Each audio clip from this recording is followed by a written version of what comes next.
I am so glad that at almost 60, I'm still professionally putting myself in situations that make me uncomfortable and really force me to grow and learn more about myself. I love those challenges. And I know you're saying, wait, we don't like to be uncomfortable. I think that comfort and complacency are dangerous for entrepreneurs and for, artistic people who need to be able to take chances, need to be able to say yes and then figure it out.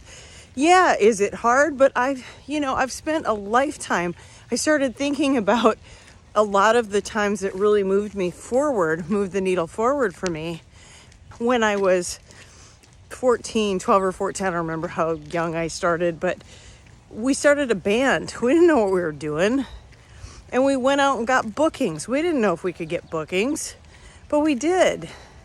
And that started a pattern of believing that I could, right? When I got out and I started really working on the road in bands the first time, moving to Minneapolis was a big deal. Leaving the road band that I was comfortable with and taking that step into the band in Minneapolis, people I didn't know, players I didn't know, just a whole new level of game that I didn't know if I was ready for. But I did it, and I worked hard, and I made sure that I showed up early, that I knew all my stuff, and that I learned from mistakes, and I adapted, and I adjusted, and I grew. So I'm really glad that I took that step.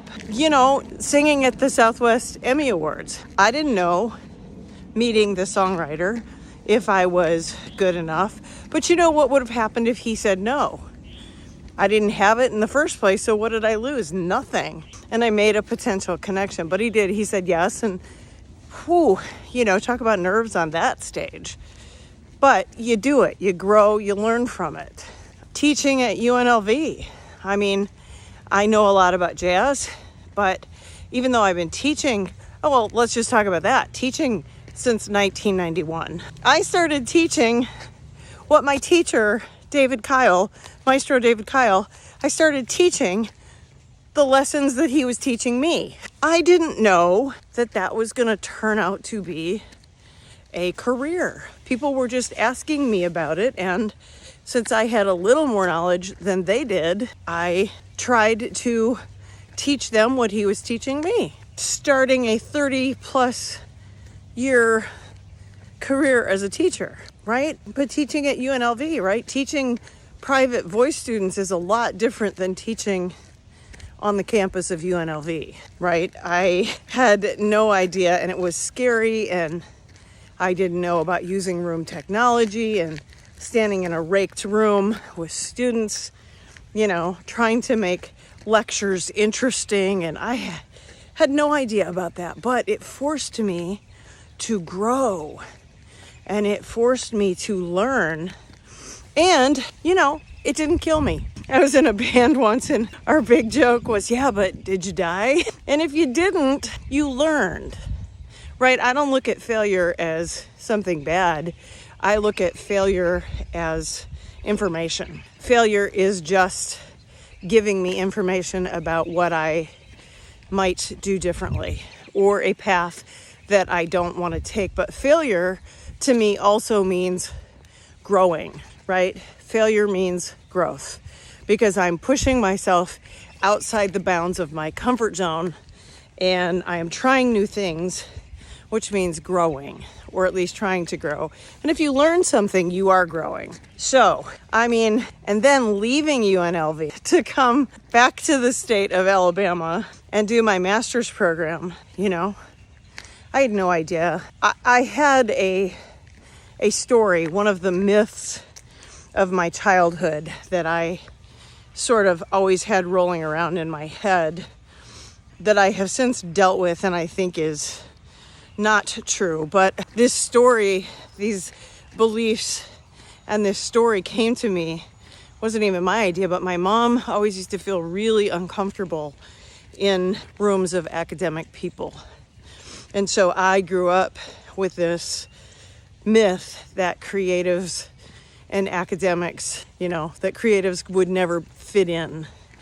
And I think, after having been in the academic world for a decade now, I can say that that's A, not true, and B, never was true. But I had to fight with that story and that belief, and I had to unpack that because I was moving back here to do a master's program and then start hopefully to teach, which is what happened, And so yesterday I got the opportunity, which was awesome, to present a lecture at the AMEA, which is the Alabama Music Educators Association.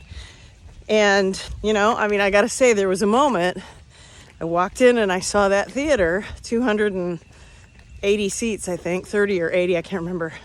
And I knew it wasn't going to be full. It was right after lunch, and the Alexander technique is like, what's that? And it wasn't, but still, I had that moment of, okay, stepping into a new thing here. And as an Alexander teacher, I'm still sitting at the kids' table, right? My teachers are brilliant. And I did go over my talk with my sponsoring teacher. So I had some confidence going in that the way I was presenting the material was solid. But like I said, I'm a baby Alexander teacher, I've been studying a decade. I'm a baby Alexander teacher. These teachers that I study with have been teaching for 40 years, teaching Alexander for 40 years. I had that moment of and then I just had to realize look, I'm sure that the information that I'm giving is solid. I'm sure that it's right. I know that I'm a good performer because I've had 50 years of talking on stages to know that I can do that. And I know that the limited material that I'm presenting to them is more information than they have now. So, but it was uncomfortable, it was a new thing, and it's the direction that I want to go in. So I had to make that step.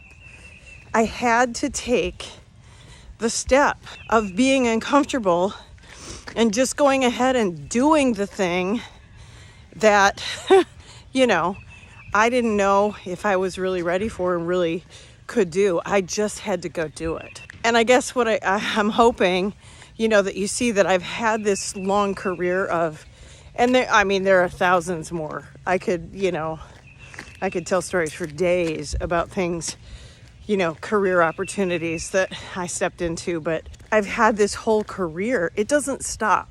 It's not like, okay, you do this one thing and then you're going to be comfortable for the rest of your life. Nope. I bet those people that present, the hosts and the MCs of, the Grammys and the Emmys, and I bet the first time that they do it, even though they have had a career, I bet they're nervous too. It's a step that we all have to take. It's continual. And if you are an entrepreneur and you are an artist, this is something that you're going to have to get used to. You're going to have to get used to being uncomfortable if you want to grow and change and challenge yourself. And you have to allow yourself to evolve, right? This is still, in my mind, for me, still performance. It's just a different kind of performance. And it's marrying now my performance and my teaching, which I love, right? So you have to allow for those aspects of yourself to grow and change. It's not the only thing I'm going to do. Not giving up on performing. I'm not giving up on solo teaching, but I really enjoy being able to do this on a bigger scale. And the only way I'm going to do that is if I continue to learn from what I did, adjust the things that, while I was up there going, this could be tighter, or I wish I had one more example, or, driving home last night, of course, I was thinking about all of the things that I could have done. So I just make mental notes. And the next time this comes up, which now I'm going to seek out more opportunities like this to go do this. One, because I love it, and two, because I'm really passionate about spreading this work, this technique that has so profoundly changed my life and my students' lives in so many ways. But you have to do the uncomfortable step. So comfort is cool some of the times, like, don't do things that put you in danger. But I mean, unless you're Tom Cruise, but you've got a safety crew from hell if you're Tom Cruise. But do the things that make you uncomfortable. Say yes, and then figure it out. Say yes and trust yourself that you will be able to get through it by the time that whatever it is comes. Learn to be okay with being uncomfortable. Make that uncomfortable place your friend. Don't run from it. Don't turn from it. Lean into it. Some really cool experiences are going to happen out of those times that you can't even imagine, that you won't be able to predict in a million years. Do the hard thing. Do one hard thing every day. You're going to live through it. You're going to learn some stuff, and you're going to keep growing, even till you're gray and you're wise and sage in years. So I hope this has helped. Don't shy away from those. Don't shy away from those times. Just go for it, figure it out, and enjoy the journey.